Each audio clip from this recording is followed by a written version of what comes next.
సాయినాథుని పాదపద్మములకు నమస్కరిస్తూ సాయి స్వరాంజలి సిరీస్కి స్వాగతం. ఈ సాయి స్వరాంజలి వీడియోలను ఎవరైతే చూస్తున్నారో వారికి భయము పోయి ధైర్యము కలుగుతుంది. ఇది సత్యము. ఇది అనుభవపూర్వకముగా తెలుసుకున్న సత్యము అని గ్రహించండి. సాయి ఇలా అంటున్నారు, నీలో చెలరేగే ఆగ్రహానికి బలి కావద్దు. మన కోపమే మన శత్రువు అని గ్రహించండి. అది నీలోని సర్వాన్ని పోగొడుతుందాం. గర్వాహంకారాలను ఆగ్రహానికి రూపాంతరాలు. కోపాద్రేకంలో నువ్వు చేసే ప్రతి పని కూడా నిన్నే దహించి వేస్తుంది.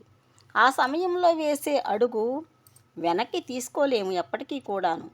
పశ్చాత్తాపం కలిగినా కూడా ఫలితం అనేది ఉండదు. ఒక్కసారి మాట జారాము అంటే కోపంలో అది ఎప్పటికీ కూడా నిన్ను బాధిస్తుంది, ఎదుటివారిని కూడా బాధిస్తుందని తెలుసుకో. కోపం వల్ల కలిగే హాని శాశ్వతంగా ఉండిపోతుంది. అది నిన్ను ప్రేమించే వ్యక్తుల్ని సైతం బాధిస్తుంది. నీలో అలసటను కలిగించి ఎంతో దుఃఖానికి ప్రేరేంపజేస్తుంది. నిన్ను అశాంతికి గురిచేస్తుంది. నీపై నువ్వు నియంత్రణ కోల్పోకు. నీ జీవితాన్ని నియంత్రించుకోగలుగు. దేహాన్ని మర్చిపోయి, ఇంద్రియాలను మర్చిపోయి, మనసుని మర్చిపోయి సాయిని మాత్రమే జ్ఞాపకం ఉంచుకో. నీకు అన్యథా మంచే జరుగుతుంది. కోపాన్ని ఎప్పుడైతే నిగ్రహించుకోగలిగావో అప్పుడు నీవు చేస్తున్నది ఏమిటో నీకు తెలుస్తుంది. అది తప్ప ఒప్ప అనేది నీవే నిర్ణయించుకోగలుగుతావు. నీపై నీకు విశ్వాసం లోపించినప్పుడు భయం కలుగుతుంది. సదా నీవు సత్యాన్ని ఆచరించు. సత్యానికి ఒకే ఒక మార్గం ఉంది. సత్యం సమర్థింప వీలు కానిది. అది వక్రీకరించటానికి కూడా వీలు కాదు. తిన్నగా దానికి ఒకే ఒక మార్గం ఉంటుంది. అది నాతో కలిసి సాగటం. దానిపై యోధినిలా నడువు. ఆ మార్గంపై నువ్వున్నంతకాలం నీ కళ్ళు నా కళ్ళల్లోకి సూటిగా చూడగలవు. బదులుగా నీకు నేను ప్రయాణంలో సహకరిస్తాను. భగవంతుని కోసం నీవు పడే తపన నువ్వు అతని కోసం నిన్ను వెతికేటట్లు చేస్తోంది. చిత్తశుద్ధి లోపించిన, దృఢ నిశ్చయం లుప్తమైన, కోమలత్వం పరిశుద్ధత లేకున్నా నువ్వు భగవంతుడిని కనుగొనలేవు. నిజానికి నువ్వు భగవంతుని నైజం తెలుసుకున్న కొద్దీ భగవంతుని కోసం నీలో దాహం పెరుగుతుంది. భగవంతుని నువ్వు కనుగొన్న మరుక్షణమే నీ దాహం తీరుతుంది. శాంతిని పొందుతావు. పందిని చూడండి, అశుద్ధాన్ని ఇష్టంగా తింటుంది. ఇతరుల గురించి నీచంగా మాట్లాడే నీ స్వభావం కూడా అలాంటిదేనని గ్రహించు. నీ పాటి మనుషుల గురించి చెడుగా మాట్లాడటానికి నీకు నోరెలా వచ్చింది? పరనింద మహాపాపం అని తెలియదా? ఇతరుల గురించి నిందాపూర్వకంగా మాట్లాడేవారికి అశుద్ధం తినే పందికి తేడా ఏమీ లేదు. అది ముందు తెలుసుకోండి. ఇతరుల గురించి చెడుగా హేళనగా మాట్లాడుతున్నారు అంటే ఇతరుల పాపాలనే, మలినాన్ని నీ నాలుకతో శుభ్రం చేస్తున్నావన్నమాట. ఎంతో పుణ్యం చేసుకుంటే నీకు మానవ జన్మ లభించిందని ఎప్పుడు తెలుసుకుంటావు?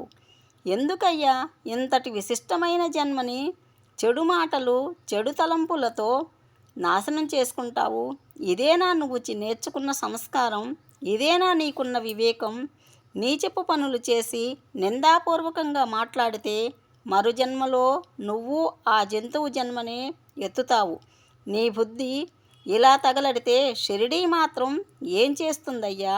ఇక నుంచైనా బుద్ధిగా మలుచుకో అని షిరిడి సాయి తన చరిత్రలో చెప్పి ఉన్నారు. ఈ జన్మను విలువైనదిగా భావించు. ఈ జీవితాన్ని విలువైనదిగా పరిగణించు. నీలోని భగవంతుడి విలువను గుర్తించు. కష్టం వచ్చింది అంటే మన దగ్గరికి ఒక గురువు వచ్చారు అని తెలుసుకో. ఎంతో నేర్పడానికే నీ దగ్గరికి అది వచ్చిందని తెలుసుకో. మరణం దేహానికి మాత్రమేనని గ్రహించు. మరణం ఆత్మను ఏమీ చేయలేదు. ఒక జన్మ నుంచి మరో జన్మకు దాని ప్రస్థానం సాగిస్తూ ఉంటుంది. ఆత్మయే జీవ చైతన్యం. జీవ చైతన్యమే భగవంతుడు. భగవంతుడు నీలో జీవ చైతన్యాన్ని నింపని. నువ్వు నీ జీవితం భగవంతునితో నింపుకో. నేను భగవంతుడిని ప్రేమిస్తున్నాను అంటూ నువ్వు భగవంతుడికి దగ్గరైనప్పుడు నువ్వు ద్వేషాన్ని దగ్ధం చేసినట్టు, ఈర్ష్య అసూయలను అధిగమించినట్లు, అహంకారాన్ని అణగదొక్కినట్లు, అన్ని రూపాల్లోనూ భగవంతుణ్ణి స్వీకరించాలి. ఇంద్రియాలు, మనసు, బుద్ధిపై నిగ్రహం కలిగి ఉన్నట్లు, సుఖదుఖాలను సమబుద్ధితో స్వీకరించినట్లు, చింతలు లేకుండా శాంతిని మాత్రమే కలిగి ఉన్నట్లు, ఇక నీకు ఆప్తుడు భగవంతుడు తప్ప ఇతరులు అవసరం ఉండదు. కర్తవ్యతా బంధం తప్ప ఇతరుల బంధాలేవి కూడా ఉండవు. నీలోని ప్రతి కణం ప్రేమ రూపంలో నా అనుభూతిని పొందుతుంది. చివరిగా నువ్వే భగవంతుడివి అవుతావు.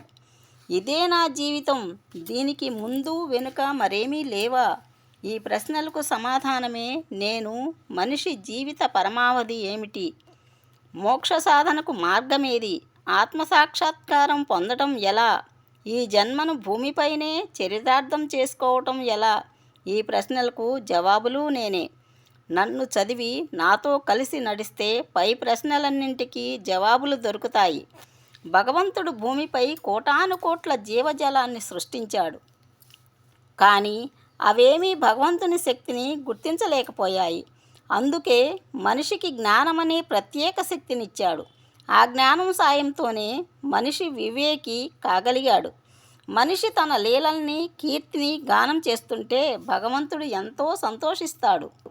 ఇలాంటి మరిన్ని వీడియోల కోసం మన ఛానల్ను సబ్స్క్రైబ్ చేసుకొని లైక్ చేయండి, షేర్ చేయండి. మీ అభిప్రాయాన్ని కామెంట్లో తెలియచేయండి. Thank you for watching. Thank you very much.